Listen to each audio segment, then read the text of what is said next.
Selamat datang kembali lagi di Toematan Channel. Channelnya berbagi tutorial dan informasi seputaran gadget dan informasi seputaran pendidikan. Oke teman-teman, pada kesempatan kali ini saya mau berbagi informasi atau bagaimana cara kita menyusun atau membuat aksi nyata jurnal pembelajaran pada modul 2 Pendidikan Profesi Guru bagi guru tertentu dalam jabatan tahun 2025. Oke teman-teman, sebelum kita melanjutkan, alangkah lebih baiknya bagi teman-teman yang baru menemukan video ini, jangan lupa pencet tombol like, subscribe, dan share agar dapat menjadi motivasi yang sangat berguna bagi channel ini agar dapat berkembang. Ya, Bapak Ibu guru atau teman-teman, di sini terdapat 3 modul. Yang pertama itu modul pembelajaran mendalam dan asesmen atau umum. Dan modul yang kedua pembelajaran sosial dan emosional, dan modul yang ketiga filosofi pendidikan dan pendidikan nilai. Oke teman-teman, di sini saya mau membagi bagaimana cara kita membuat jurnal pembelajaran pada pembelajaran sosial emosional. Oke teman-teman, di sini tentunya ada beberapa topik, yaitu yang pertama pentingnya kolaboratif for academic, social, and emotional learning atau CESL. Yang kedua, peran guru sebagai teladan. Yang ketiga, experiential learning, dan yang keempat, school well-being. Dan di sini perlu kita harus mempelajari semua topik-topik yang ada pada modul 2 ini, dan kita dapat menyelesaikan post test.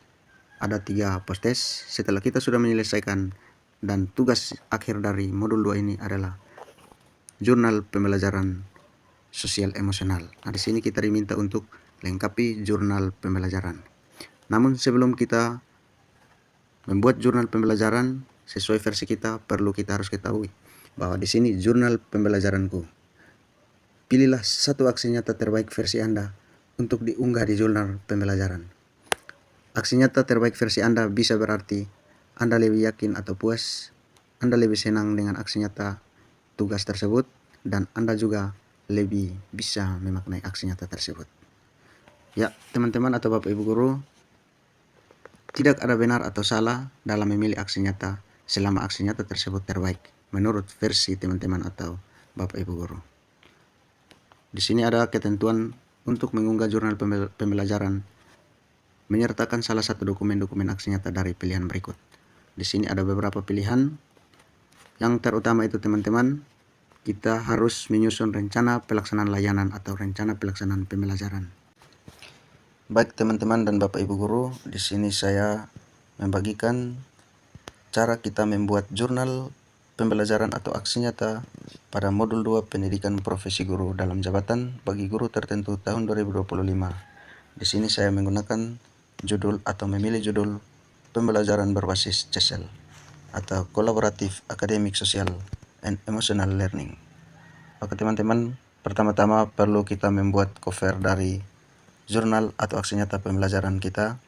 Di sini disusun oleh kita sebagai Bapak Ibu guru. Di sini kita bisa menuliskan nama lengkap kita, NIM, nomor UKG, LPTK. Bapak Ibu bisa sesuaikan dengan LPTK Bapak Ibu guru masing-masing. Bidang studi Bapak Ibu guru juga bisa sesuaikan, dan unit kerja kita masing-masing. Nah,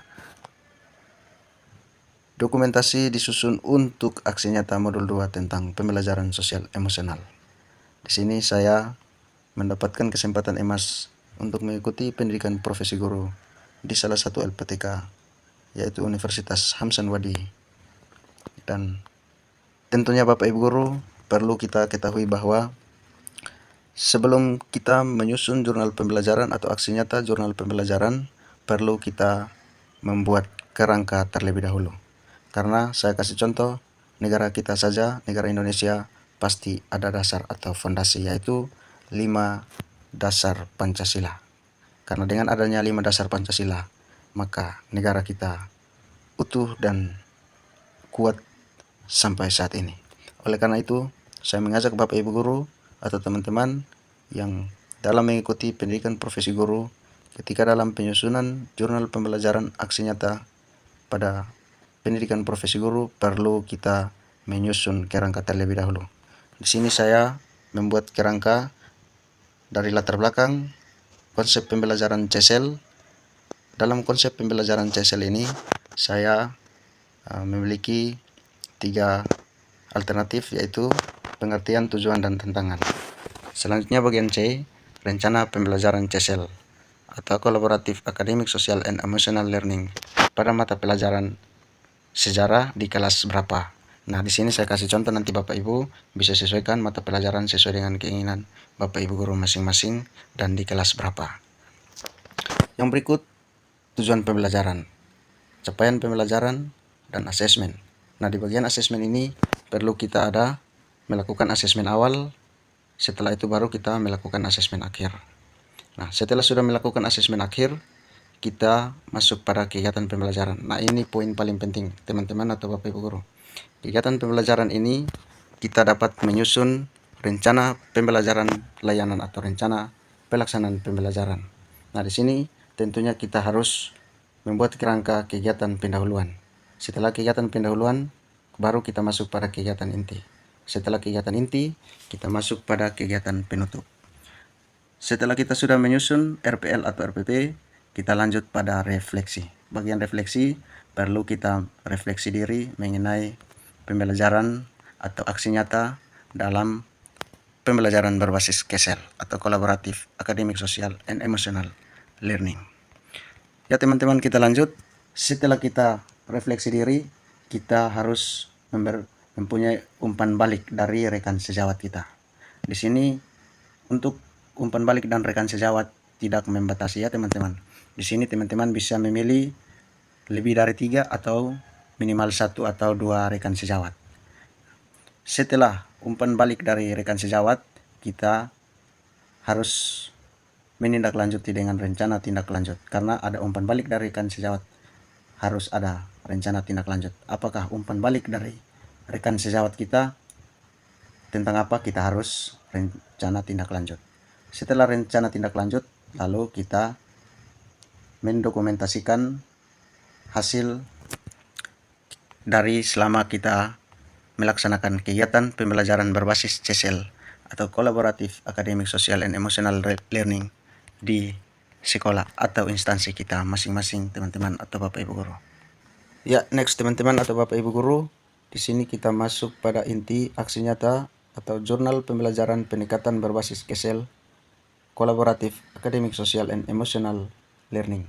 Di sini Bapak Ibu guru bisa menuliskan nama, mata pelajaran, kelas, dan materi. Di sini nanti Bapak Ibu guru bisa sesuaikan dengan mata pelajaran Bapak Ibu guru masing-masing. Oke, kita lanjut bagian latar belakang. Karena di sini saya menggunakan materi peristiwa-peristiwa sejarah dan tokoh-tokoh pelaku sejarah. Di sini latar belakang kita sesuaikan dengan materi. Di sini sejarah khususnya materi yang tentang peristiwa-peristiwa sejarah dan tokoh-tokoh pelaku sejarah seringkali dianggap oleh siswa kelas 10 sebagai materi yang terlalu banyak hafalan, seperti nama-nama tokoh bersejarah, tanggal dan tempat kejadian. Nah, dalam materi ini banyak siswa yang menunjukkan frustasi atau kecemasan dan kurang percaya diri saat menghadapi soal-soal sumatif akhir semester. Nah, karena kita berpatokan pada topik pendekatan berbasis CSL, kolaborasi, akademik, sosial, dan emosional learning. Jadi latar belakang ini kita harus mengetahui siswa mana yang bisa menunjukkan frustasi, kecemasan, dan kurang percaya diri dalam menghadapi kegiatan pembelajaran atau soal-soal sumatif akhir semester. Oke, kita lanjut. Setelah latar belakang, pada bagian B ini konsep pembelajaran CSL atau Collaborative Academic Social and Emotional Learning. Nah, pertama kita harus mengetahui dulu apa pengertian dari konsep pembelajaran CSL. Selanjutnya kita masuk pada tujuan dari pembelajaran CSL ini. Di sini dalam pembelajaran mata pelajaran sejarah, CSL bertujuan untuk siswa dapat meningkatkan hasil belajar pada konsep atau materi peristiwa sejarah dan tokoh-tokoh pelaku sejarah. Yang kedua, siswa dapat mengurangi frustrasi, kecemasan, dan kurang percaya diri, tetapi dapat meningkatkan lingkungan belajar yang aman dan nyaman. Yang ketiga, siswa berdiskusi, berkomunikasi untuk dapat memecahkan masalah bersama-sama. Dan yang berikut, siswa dapat membangun rasa saling menghargai antara sesama. Dan siswa selalu membekali guru selalu membekali siswa untuk memanajemen diri dalam menghadapi persoalan dan kesulitan dalam pembelajaran. Setelah tujuan, perlu adanya tantangan. Nah, adapun beberapa tantangan ketika kita sebagai guru menerapkan pembelajaran CSL dalam mata pelajaran yang kita ampuh.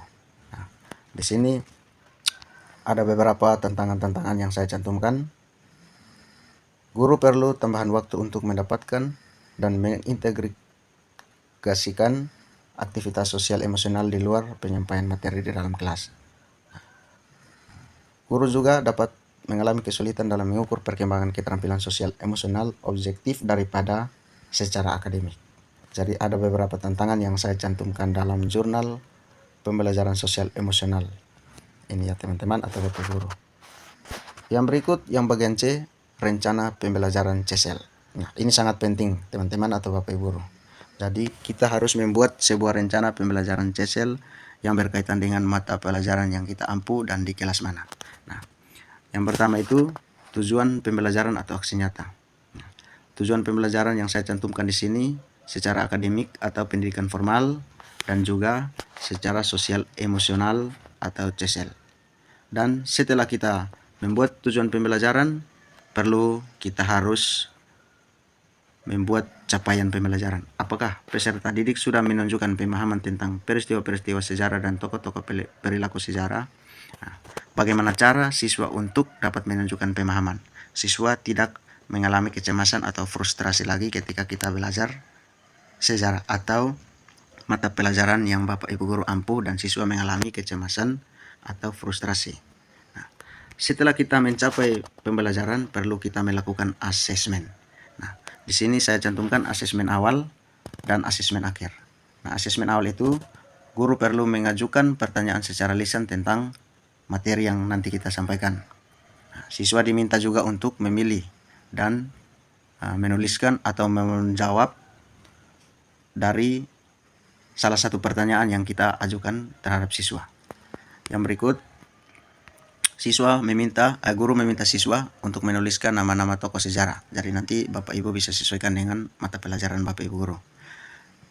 Yang berikut, karena kita sudah melakukan asesmen awal, tentunya pasti ada asesmen akhir. Nah, asesmen akhir itu perlu kita merancang agar dari asesmen awal siswa bisa dapat mengetahui apa yang kita sampaikan di asesmen awal dan kita dapat melakukan asesmen akhir. Yang berikut kegiatan pembelajaran. Nah, ini poin yang sangat penting dalam kita membuat jurnal pembelajaran atau aksi nyata dalam pembelajaran sosial emosional. Di sini tentunya kegiatan pembelajaran. Nah, di situ pasti ada kegiatan inti, kegiatan pendahuluan. Di sini kita menggunakan waktu 15 menit. Kita bagaimana guru memulai pelajaran, guru memberikan apresiasi, guru menampilkan materi-materi, guru menyampaikan tujuan, dan siswa bisa dibagi untuk melakukan diskusi atau kerja kelompok. Yang berikut kegiatan inti. Kegiatan inti di sini 45 menit. Di sini guru dan siswa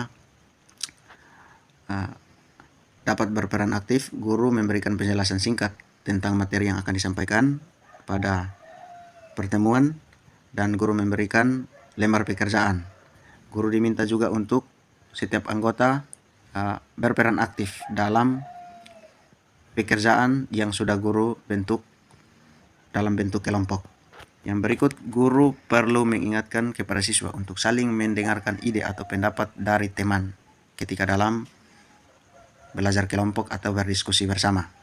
Yang berikut, kelompok harus bersama-sama aktif dalam berdiskusi. Guru perlu mengingatkan siswa agar mereka bersama-sama aktif dalam berdiskusi sehingga hasil yang diputuskan dapat efektif dan dapat dipertanggungjawabkan. Yang berikut, guru juga harus selalu aktif ketika selama siswa berdiskusi agar kelompok yang dibentuk dapat berjalan dengan baik. Yang terakhir itu kegiatan penutup. Di sini cukup 10 menit. Guru meminta setiap kelompok memilih salah satu orang untuk mewakili kelompok maju ke depan kelas agar mempresentasikan hasil diskusi mereka. Guru bersama siswa dapat menyimpulkan poin-poin penting dari pembelajaran hari ini jika masih ada miskomunikasi. Guru juga memberikan apresiasi kepada siswa atas usaha dan kerjasama dalam kelompok diskusi mereka. Guru harus menghargai hasil dari siswa yang sudah berusaha untuk menyelesaikan atau berdiskusi kelompok tentang materi yang sudah disampaikan oleh guru. Dan yang terakhir, guru menutup pelajaran dengan saling bersalaman dan mengajak siswa untuk doa bersama-sama. Yang berikut Bapak Ibu Guru atau teman-teman perlu kita refleksi. Nah, dari refleksi ini kita harus merefleksikan diri dengan jurnal pembelajaran kita tentang pembelajaran sosial emosional. Lalu kita meminta umpan balik dari rekan sejawat kita. Nah, di sini tidak menutup kemungkinan bagi teman-teman yang mau minta umpan balik dari rekan sejawat, boleh lebih dari 3, bisa 5, atau bisa saja 2. Di sini tidak menutup kemungkinan. Nah, setelah umpan balik yang sudah diberikan oleh rekan sejawat, perlu ada rencana tindak lanjut. Nah, kita harus memahami umpan balik dari rekan sejawat mengenai jurnal pembelajaran atau rencana pelaksanaan pembelajaran yang kita sudah buat. Harus kita perlu rencana tindak lanjut. Dan setelah itu baru kita sebagai lampiran dokumentasi selama kita melakukan pembelajaran berbasis CESEL. Oke teman-teman, pada kesempatan ini saya mau menyampaikan kepada teman-teman atau Bapak Ibu Guru yang mendapatkan kesempatan emas dalam mengikuti pendidikan profesi guru dalam jabatan bagi guru tertentu tahun 2025. Selamat berjuang, tetap semangat, sukses selalu. Tuhan Yesus memberkati. Terima kasih.